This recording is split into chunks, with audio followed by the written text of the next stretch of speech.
ओम शांति।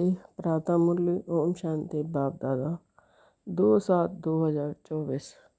मीठे बच्चे, तुम यहाँ याद में रहकर पाप दग्ध करने के लिए आए हो, इसलिए बुद्धि योग निष्फल न जाए, इस बात का पूरा ध्यान रखना है। प्रश्न है, कौन सा सूक्ष्म सा विकार भी अंत में मुसीबत खड़ी कर देता है? उत्तर, अगर सूक्ष्म में भी हवज लालल का विकार है, कोई चीज़ हवज के कारण इकट्ठी करके अपने पास जमा करके रख दी है, तो वही अंत में मुसीबत के रूप में याद आती है। इसलिए बाबा कहते हैं कि बच्चे, अपने पास कुछ भी न रखो, तुम्हें सब संकल्पों को भी समेट कर बाप की याद में रहने की टेव आदत डालनी है। इसलिए देही अभिमानी बनने का अभ्यास करो। ओम शांति। बच्चों को रोज़ रोज़ याद दिलाते हैं, देही अभिमानी बनो, क्योंकि बुद्धि इधर उधर जाती है। अज्ञान काल में भी कथा वार्ता सुनते हैं तो बुद्धि बाहर भटकती है, यहाँ भी भटकती है। इसलिए रोज़ रोज़ कहते हैं, देही अभिमानी बनो। वह तो कहेंगे, हम जो सुनाते हैं उस पर ध्यान दो, धारण करो। शास्त्र जो सुनाते हैं वह वचन ध्यान पर रखो। यहाँ तो बाप आत्माओं को समझाते हैं, तुम सब स्टूडेंट देही अभिमानी होकर बैठो।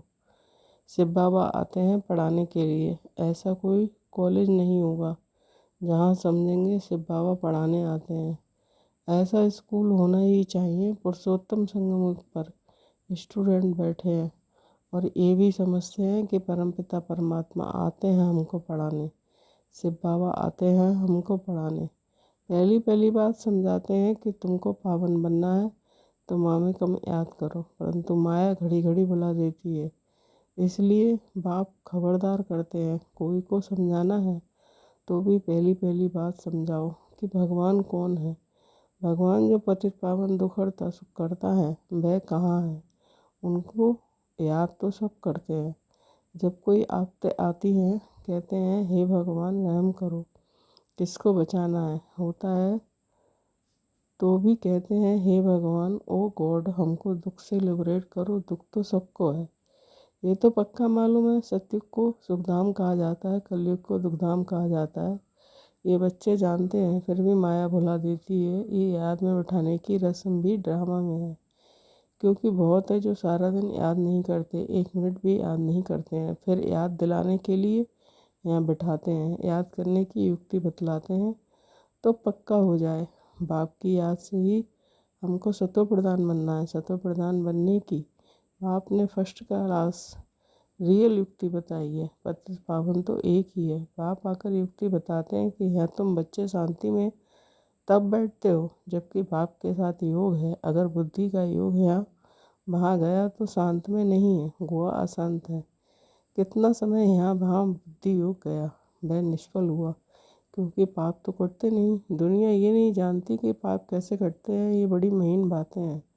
बाप ने कहा, मेरी याद में बैठो, तो जब तक याद की तार जुटी हुई है उतना समय सफलता है। जरा भी बुद्धि इधर उधर गई तो वह टाइम वेस्ट हुआ, निष्फल हुआ।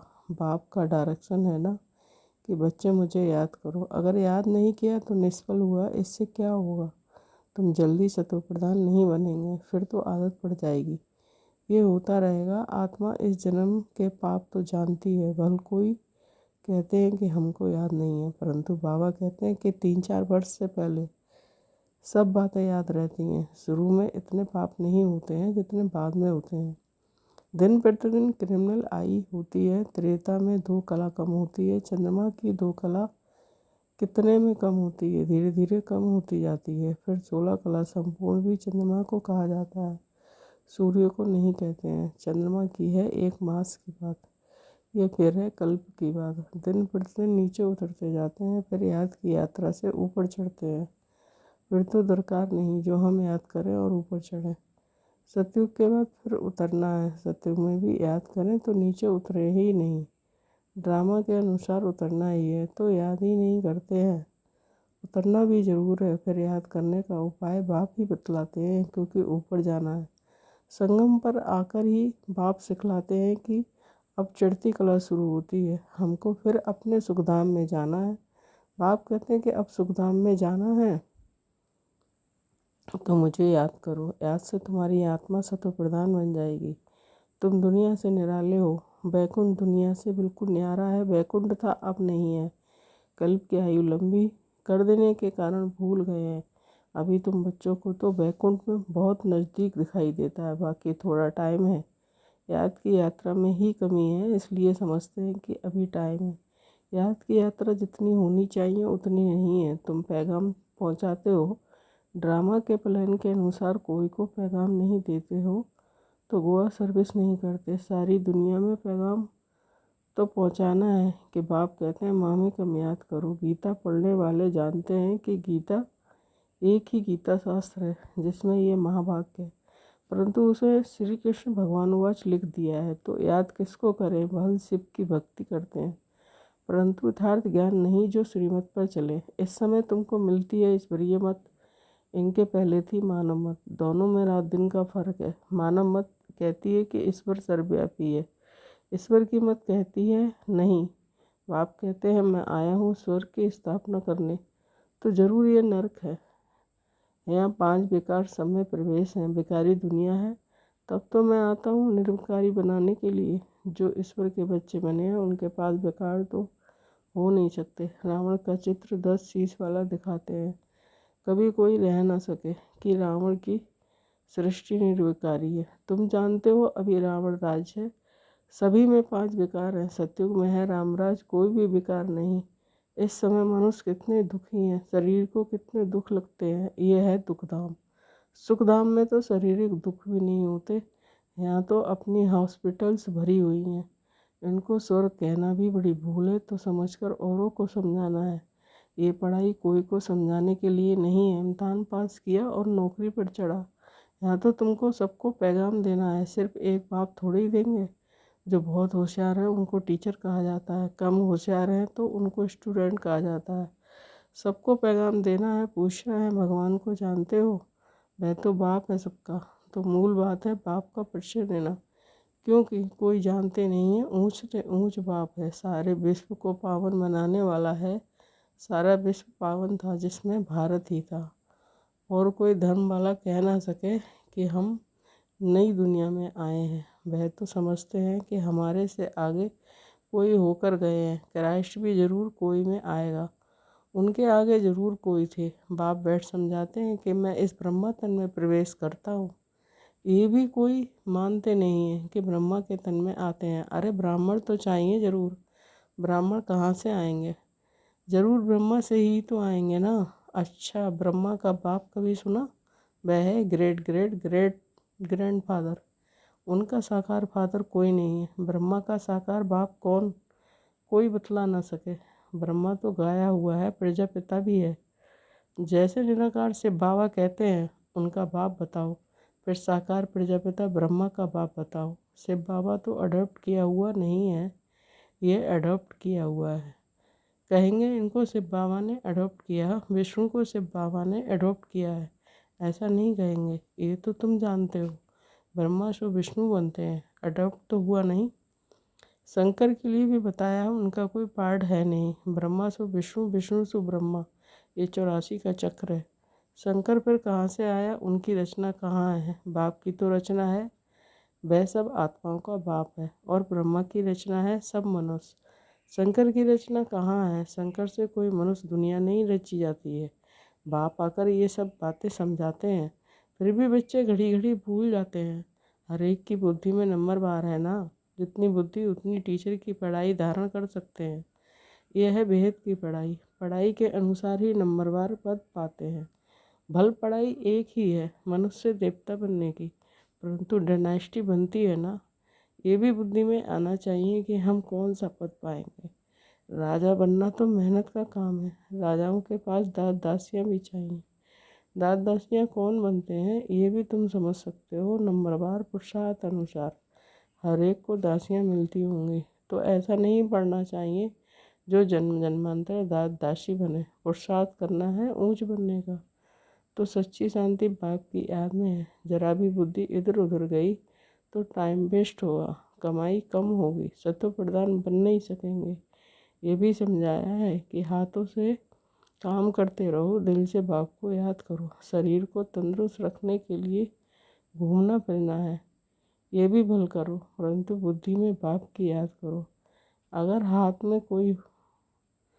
साथ में कोई हो तो झरमुई झगमुई नहीं करनी है। ये तो हर एक की दिल गवाही देती है। बाबा समझा देते हैं, ऐसी अवस्था में चक्कर लगाओ। पादरी लोग जाते हैं एकदम शांत में। तुम लोग ज्ञान की बातें सारा समय तो नहीं करेंगे। फिर जवान को शांत में लाकर शिव बाबा की याद में रेस करनी चाहिए। जैसे खाने के समय बाबा कहते हैं, याद में बैठकर खाओ, अपना चार्ट देखो। बाबा अपना तो बताते हैं कि हम भूल जाते हैं। कोशिश करता हूँ, बाबा को कहता हूँ, बाबा हम पूरा समय याद में रहूँगा, आप हमारी खांसी बंद करो, शुगर कम करो। अपने साथ जो मेहनत करता हूँ वह बताता हूँ, परंतु मैं खुद ही भूल जाता हूँ। तो खांसी कम कैसे होगी? जो बातें बाबा के साथ करता हूँ वह सच सुनाता हूँ। बाबा बच्चों को बता देते हैं। बच्चे बाप को नहीं सुनाते, लज्जा आती है। झाड़ू लगाओ, खाना बनाओ, तो भी शिव बाबा की याद में बनाओ, तो ताकत आएगी। ये भी उक्त चाहिए, इसमें तुम्हारा ही कल्याण होगा। फिर तुम याद में बैठेंगे तो औरों को भी कशिश होगी। एक दो को कशिश तो होती है ना, कितना तुम जास्ती याद में रहेंगे। सन्नाटा अच्छा हो जाएगा। एक दो का प्रभाव ड्रामा के अनुसार पड़ता है। याद की यात्रा तो बहुत कल्याणकारी है, इसमें झूठ बोलने की दरकार नहीं है। सच्चे बाप के बच्चे हो तो सच्चा होकर चलना है। बच्चों को तो सब कुछ मिलता है, विश्व की बादशाही मिलती है, तो फिर लोभ कर 10-20 साड़ियाँ आदि क्यों इकट्ठी करते हो? अगर बहुत चीज़ें इकट्ठी करते रहेंगे तो मरने के समय भी याद आएंगी। इसलिए मिसाल देते हैं कि स्त्री ने उनको कहा कि लाठी भी छोड़ दो, नहीं तो ये भी याद आएगी। कुछ भी याद नहीं रहना चाहिए, नहीं तो अपने लिए ही मुसीबत लाते हैं। झूठ बोलने से 100 गुना पाप चढ़ जाता है। शिव बाबा का भंडारा सदैव भरा रहता है, जास्ती रखने की भी दरकार क्या है। जिसकी चोरी हो जाती है तो वो सब कुछ दिया जाता है। तुम बच्चों को बाप से रज़ाई मिलती है तो क्या कपड़े आदि नहीं मिलेंगे? सिर्फ फालतू खर्चा नहीं करना चाहिए, क्योंकि अबलाएँ ही मदद करती हैं। स्वर्ग की स्थापना में उनके पैसे ऐसे बर्बाद नहीं करने चाहिए। वे तुम्हारी परवरिश करती हैं तो तुम्हारा काम है उन्हों की परवरिश करना, नहीं तो 100 गुना पाप सिर पर चढ़ता है। अच्छा मीठे मीठे से खेल दे बच्चों के प्रति माता पिता बाप दादा का याद प्यार गुड मॉर्निंग। रूहानी बाप की रूहानी बच्चों को नमस्ते। हम रूहानी बच्चों की रूहानी माता पिता बाप दादा को याद प्यार गुड मॉर्निंग, नमस्ते नमस्ते, शुक्रिया बाबा शुक्रिया। धारणा के लिए मुख्य सार 1 पॉइंट। बाप की याद में बैठते समय जरा भी बुद्धि इधर उधर नहीं भटकनी चाहिए। सदा कमाई जमा होती रहे, याद ऐसी हो जो सन्नाटा हो जाए।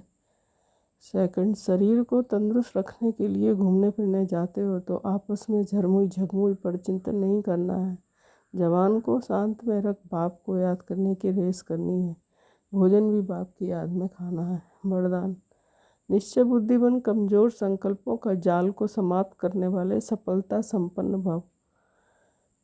स्पष्टीकरण, अभी तक मेजॉरिटी बच्चे कमज़ोर संकल्पों को स्वयं ही इमर्ज करते हैं। सोचते हैं पता नहीं होगा या नहीं होगा, क्या होगा। ये कमज़ोर संकल्प ही दीवार बन जाते हैं और सफलता उस दीवार के अंदर छिप जाती है। माया कमज़ोर संकल्पों की जाल बिछा देती है, उसी जाल में फंस जाते हैं। इसलिए मैं निश्चय बुद्धि विजयी हूँ।